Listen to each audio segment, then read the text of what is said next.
Hi everyone, and welcome to this week's Tuesday chat. I'm a few minutes late last week, but I was just getting my things together that I wanted to share today. Just gonna bring up this different way. Hold on, sorry, I'm just gonna see there. Okay, cool. All right. So yes, so it's Tuesday, of course, a bit late. Sorry about that. But yes, like I said, not as late as last week. I did know I didn't forget or anything this week. I just, was busy sort of I wanted to share some photos of my upcoming art retreat from last year. So I was just quickly trying to put those into a folder to share. So hi, Di. This week I thought I'd talk a bit about art as therapy because it kind of relates to my art retreat a little bit. But first, an update on my studio from last week. I actually haven't done a lot. We're doing a dump trip today. So you can probably see the table behind me is pretty much cleared off. That table's that's heading up to the other shed. I've emptied the bookcase, so the bookcase is all cleared out. So I'm still undecided. I was going to actually ditch the bookcase, but I'm now thinking it could be handy. I might see if I can't fit it in, but we'll see. And I did do a little bit more cleaning up around my desk and put some stuff away in boxes and all my prints and things like that. Haven't tackled the cupboard yet. But yeah, the main thing is to try and spin this desk around. So I might maybe even get that spun around today, but we'll see. Anyway, slow progress, but I'm getting there. So that's the update on the studio. And hopefully I've inspired everyone else to maybe fix their studios up or change their studios around a bit. Hi, Wendy, as well. Comment. I don't know, I'm just looking in the comments. There's a whole star thing. I don't really have any idea what that's about, so just ignore it. So I think it's a way Facebook have bought in. I think they've bought in a way for producers, like people who share stuff regularly on Facebook, to monetize. I saw it. I was watching a Facebook Live, and they had like hundreds and hundreds of people commenting. And I think what the stars is, you pay for stars, and it puts your comment, highlights it or something, so that the people talking see your comment and your question. I don't know, it's certainly not a thing I do, so I don't know how to turn it off. But yes, I see everyone's comments, so you don't need to do that. Good morning, Gasper. That's an unusual name. All right, so what I wanted to just chat about was sort of art as therapy, not so much art therapy. It's all kind of the same thing, but the difference between like seeing an art therapist, because of course there's art therapists that are they've done degrees and spent money and studied and all the rest of it, whereas what I'm talking about is art as therapy. So same benefits, but I'm not an art therapist by any means.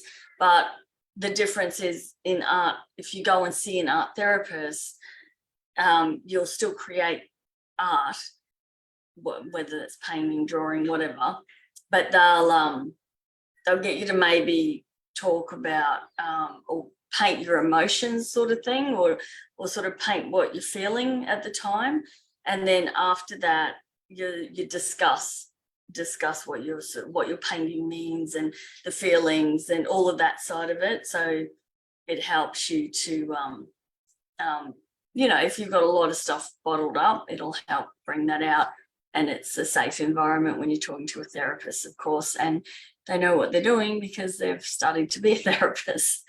But what I want to more talk about is how good art is as therapy for everyone. So hi Rach and Marianne. Saw Marianne yesterday. Yes, she's in Nambour. She's on the sunny coast at the moment, so that's cool. We've got the best weather up here at the moment. It's so good.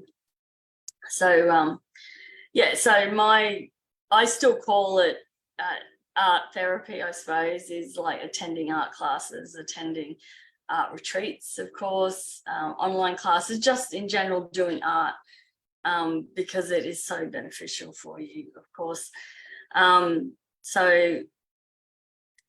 There's been a lot of studies done. I was sort of trying to research a little bit about it. Just, I know from my own feelings about art, but I thought I probably should sort of get a few more ideas happening.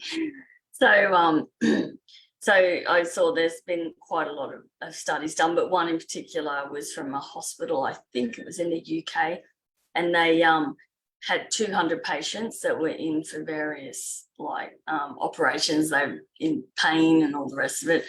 And they found by doing 50 minutes a day of art at the actual hospital, it greatly reduced their anxiety levels and pain levels, because I suppose they're, you know, when you're just laying in bed, you're in pain, and you just, your mind, you're just focused on the pain.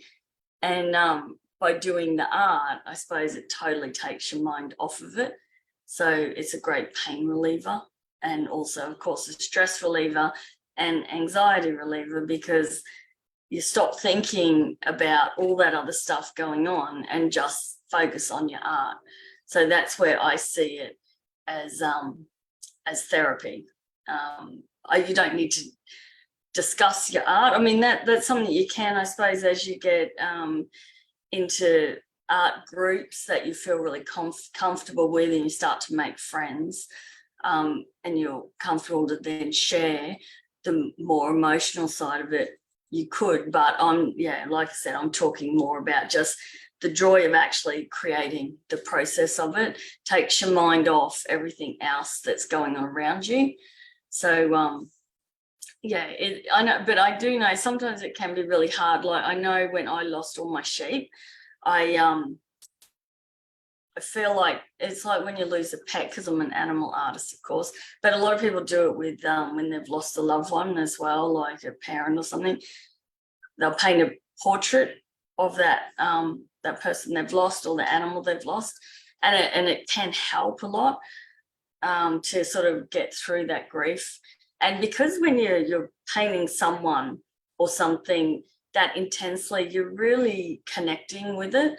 You know, just the shape of an eye, or a wrinkle here, or a little mark there. You've probably never looked at that person quite as intensely until you're actually painting them. And it really helps you sort of feel connected. But I also know it can take a long time before you're ready to actually paint that person, but it is a really good process to do, like in a grief process. But yeah, sometimes it's not something you can just do straight away. Some people can, and that's great, but other people need to wait. But it's still, like I said, a really good step in that process. So yeah, it's amazing the amount of things art can really help with. So, you know, when you think back to when we were kids, you know, and I'm not so much high school, because high school, you know, I did art all through school, but in high school you're doing it as a like a proper subject, and you get graded, and you got to do art history and all that sort of stuff. But I'm talking about when you're in primary school, I suppose.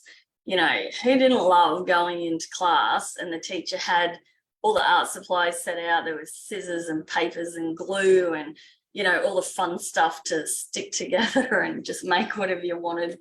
And that feeling when you know, you're totally in your own mind, as a kid and you're just creating whatever and you're so proud of it, you know, you take it home and you want your mum and dad to hang it on the wall, of course.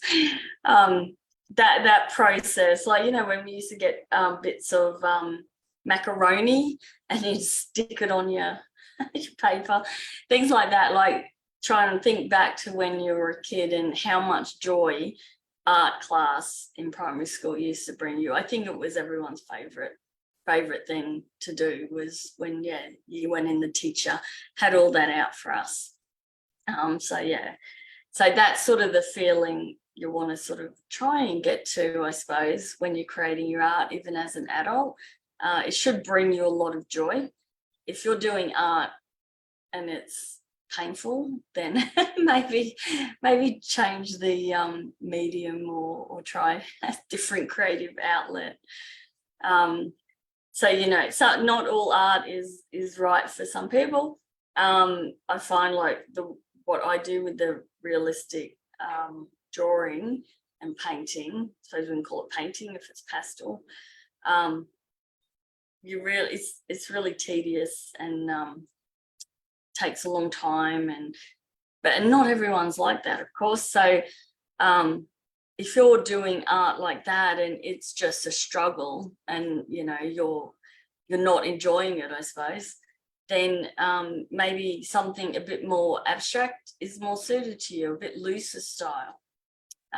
Or maybe resin pouring art might be more the thing. You know, whatever you choose, there's so many different ways to create art that you can appreciate like certain paintings and absolutely love it.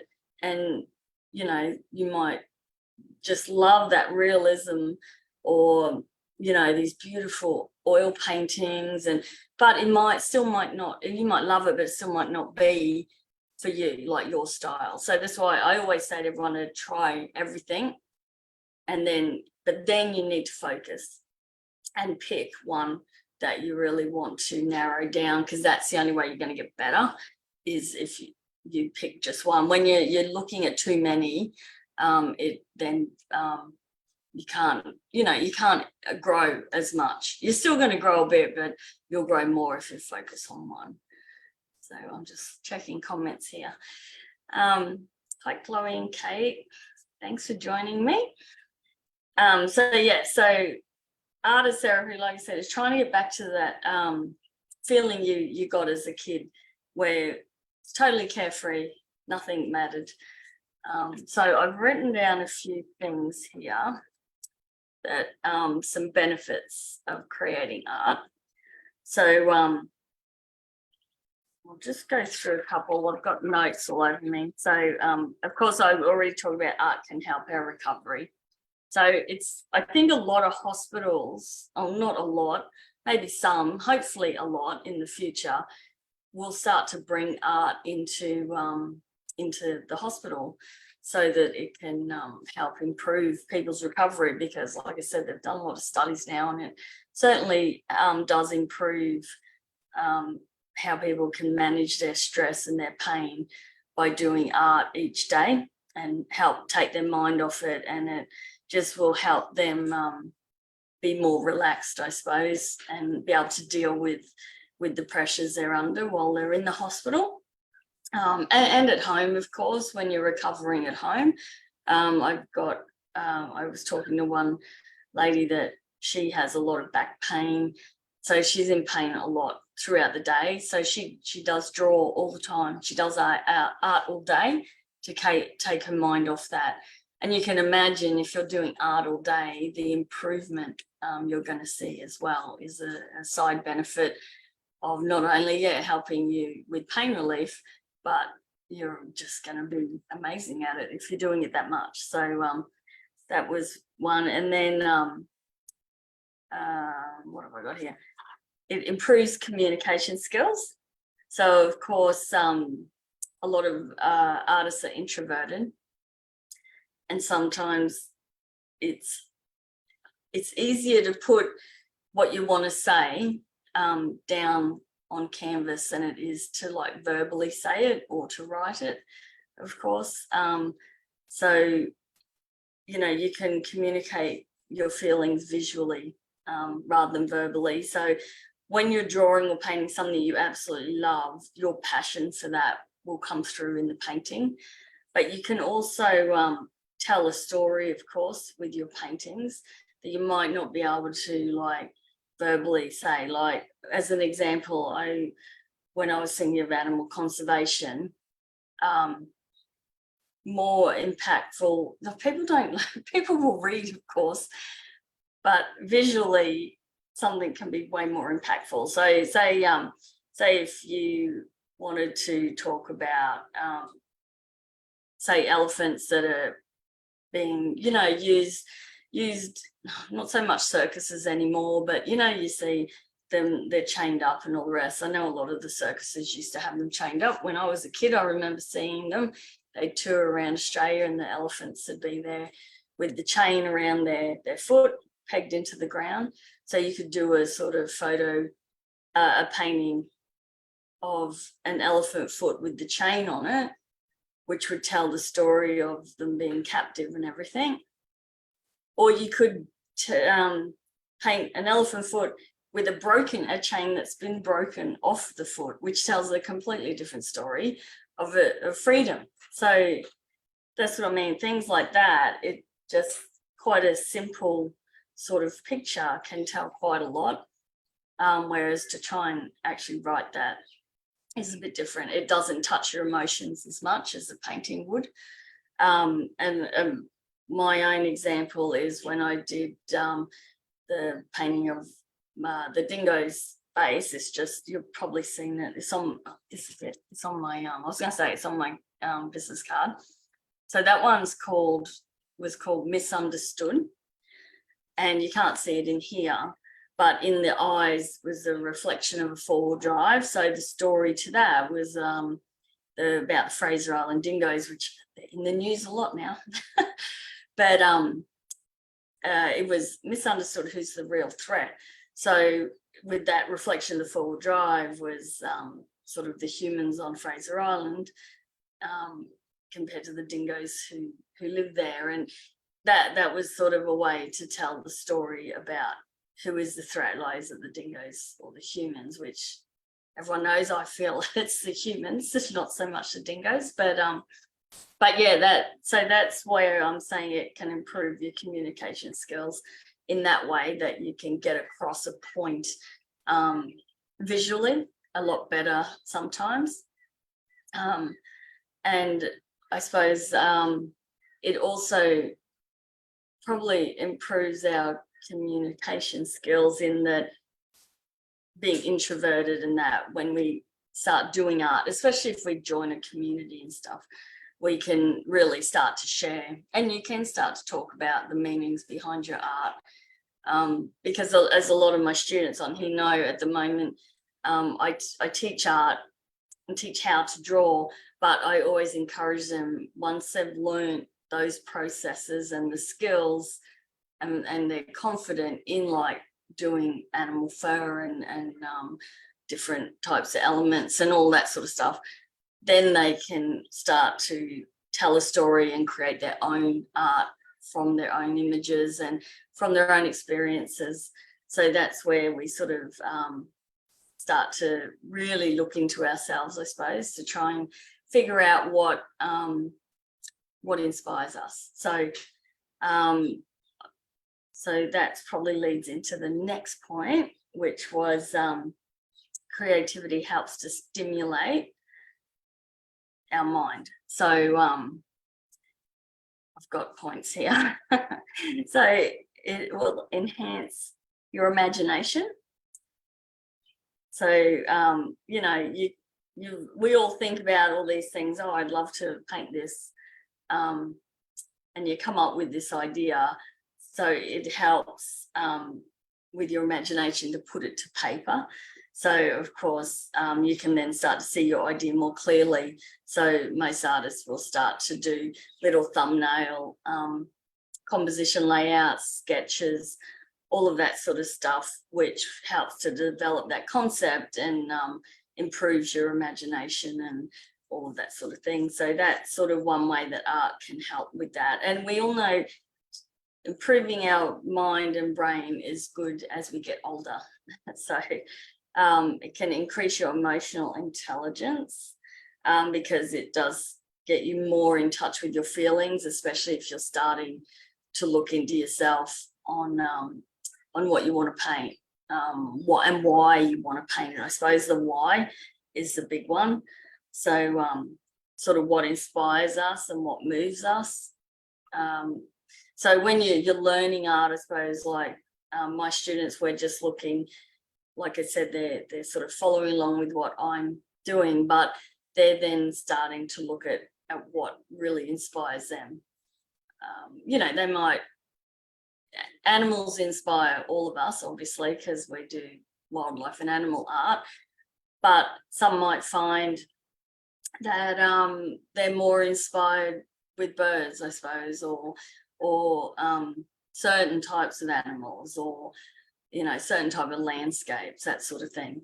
So there's so many things you can branch out to, but yeah, getting more improving that emotional intelligence or understanding your emotions by sort of looking into what really does make you want to paint and why you want to paint that particular subject. And the more you do it, the more you'll be drawn to certain things, and that's sort of also how your style gets to develop. So because we can quite often go through life very unemotional and very switched off, and we're just doing the same thing over and over. Days are clicking by, but I think with art, it really makes us question ourselves a lot more of why we're doing it and what we love. So it's good, because you don't want to just life go by like you're a zombie just doing the same thing over and over again. Life's here for us to enjoy it. It's not here for us to work our butts off and then and then die, more or less. So we want to make the most of it. So you've got to always do what you love doing. So all right, it also improves memory. So it, again, when we're thinking about what we want to paint, it can help to reflect back to, like I was saying before, your childhood, how you grew up, different experiences and encounters you've had throughout your life, whether they're good or bad, even bad ones. That's what I was saying earlier about art therapy. That's the difference. They'll want you to maybe put to paper bad experiences. So art therapy is good if you've got a lot of emotional drama and things in your life that have caused a lot of pain, and that then yeah, putting all of that down into your paintings. But yeah, some people don't like to bring up memories like that, of course, but it does improve your memory, which of course is good for the brain as well. And also problem solving skills is another one that all sort of ties into that, stimulating your mind. Your problem solving, I suppose, is how you're going to get what's in your head onto that paper, or certain aspects of it. You've got to figure out, well, how you're going to maybe render that particular texture. If you're creating something like even mosaic, all that sort of stuff, there's problems solving in figuring out what's going to fit where, even figuring out a frame for your painting. That's all problem solving. So even though they're small, they're still helping, and it's all little things like that to stimulate your brain, because honestly it's really important. I think I watched my mother-in-law get dementia, and she really didn't do a lot of brain stimulation. She was retired. She loved to just keep her house nice and clean, and watch TV sort of thing. There wasn't a lot else happening. And I really do believe, I know it's not all about that, but I do think it plays an important role in keeping your brain active for as you get older, for better mental health. So so that's all the stimulating your mind, which I think art is brilliant for. What else? And of course, the obvious one, making art relieve stress and anxiety.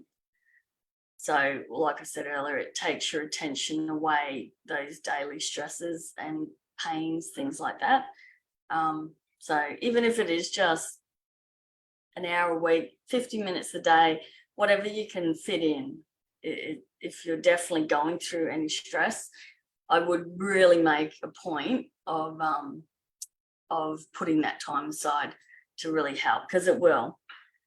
And then, of course, making art can boost our self-esteem as well, because right at the start, it might not, because I know we all sort of, when we first start out, we think we're no good and we hate it and everything, but I'll guarantee if you stick with it, you'll be so proud of what you can produce. So that's where it's improving your self-esteem. And especially if you're in a really great group of people, which the next one was art brings us together.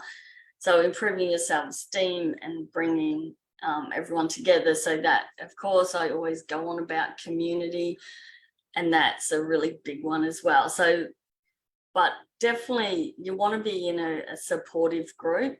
So there's a lot of great Facebook groups out there, as well as, like I say all the time, your local art society. There can be, in any group, there can be some problems, but try and find a group that is really supportive. So I know both my membership group on Facebook and my public group, it's great. And if anyone is, I'm quite on top of comments, and if anyone is negative in any way, usually then I haven't had to come across that, but let's say they wouldn't last too long in the public group if they were really negative. So it's all about supporting and encouragement. If someone asks for a critique, you can still give a critique, but you can do it really nicely. You don't have to be nasty at all at any time. So, being part of that really great community will help build self-esteem as well. So as you can see, there's a lot of ways that art is really good for therapy. And then, I do encourage people as well, if you do have a lot of past problems and that, and you need to take it even further, then an actual qualified art therapist would be the go. But I would start with just doing art regularly and joining a good friendly group and see how you go with that, and then you could go to the next level if you wanted. But yeah, just putting art in your life really does make a huge difference. So the other thing I wanted to talk, look, it sort of relates. I wanted to just flick through and show you guys some photos from my art retreat, because again, it's brilliant. The art retreat, it's a whole week away. Essentially a week. It's Monday to Friday. Of just being around other like-minded artists and just doing what you love and incorporating fun activities in that as well. Lots of great food in a beautiful environment. So I only have about 2 or 3 spots left actually for my art retreat. So the first week booked out straight away. The second week is nearly booked out. So I'm positive it will book out, because it's not till March next year. So, but I will have a wait list if they do book out. Like if the second one books out as well, I'll start a wait list. So if there's any cancellations, you could still get in. I just wanted to, hold on, I've just gotta get rid of that and that. Sorry, I'm just trying to set this up. Right. Hold on, I've got to try and set. Okay. All right, now I need to share the screen. Okay, I think this is it. Okay, so I just thought I'd share a few photos from our March trip for anyone who is thinking of joining. Like I said, there is only a couple of spots left, so definitely get in. There is a link, I think. Yeah, the link's at the top of this chat if you are interested, if you're watching the replay of this or anything. So yeah, so we go to a little town in Tasmania called Winnaleah, and it's northeast of Launceston. So the retreat includes everything other than airfares to Launceston Airport. But once you get to Launceston, we all meet there on the Monday, and then Gillian, our host, she picks us up in a little bus, and it's I think it was about an hour and a half drive up to Winnaleah. Beautiful countryside. Tasmania is absolutely gorgeous. And then we're there for the 4 nights, and all your food's included, the accommodation, each room has its own bathroom. She's just done it all up even more from when we were there. It's gorgeous when we were there, but they've just modified it all even more. It is a working bar. It's a 100-year-old pub, or over 100-year-old pub, that Gillian has bought and turned into this art retreat. But it is still an open pub for the locals. It's just a very small town, but gorgeous. The food is amazing. This is sort of inside. This was Jackie, one of hers. She was working on these photos. Are a bit out of order. Well, this is what I was saying. The countryside is stunning.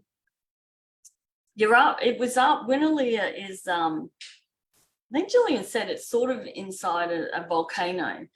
So if you sort of look all around, there's like hills and mountains sort of thing, and you can just imagine you're inside. So during the week, so it includes all art lessons with me and all your art supplies as well. You don't need to take a thing to the art retreat. Everything's supplied. But during the week, Gillian took us on a couple of different little excursions, which we'll be doing again, of course. And this lake, that is the actual color of it, is stunning. I think it's called Blue Lake or something like that. It was an old quarry, I think. But just little things like that. Oh, here's another work in progress. So what we did, we went and visited a couple of farms. These are out of order. There's the ladies there.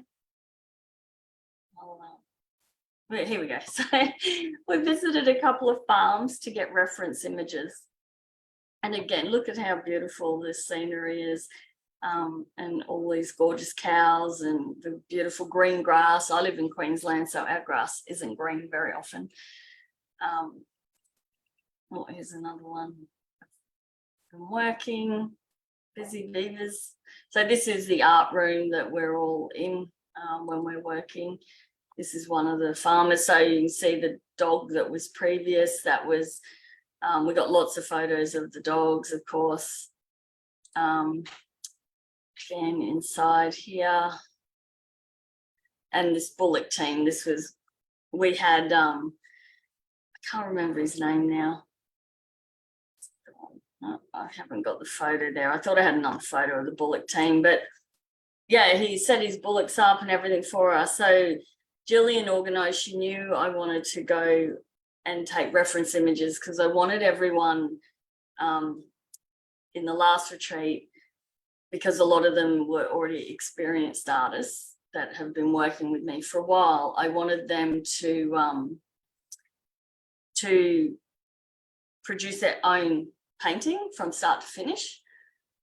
So Gillian organised us to go and get reference photos at a couple of different farms. So this first one we went was the bullock team, and he hooked them all up and walked them around, and it was amazing. So we got some excellent photos from that. And then we went to the other farm, which was this one here. And we didn't really get many photos of the cows, but we got a lot of photos of this beautiful dog as well. So yeah, and then we came back and we worked on producing our own images, our own paintings, and then we also did another couple of little excursions. So it was just, in general, a great time, beautiful scenery. We had a lot of time to do our drawings, and then we also had lots of outings as well. So just I'm trying to figure out how to get this off of.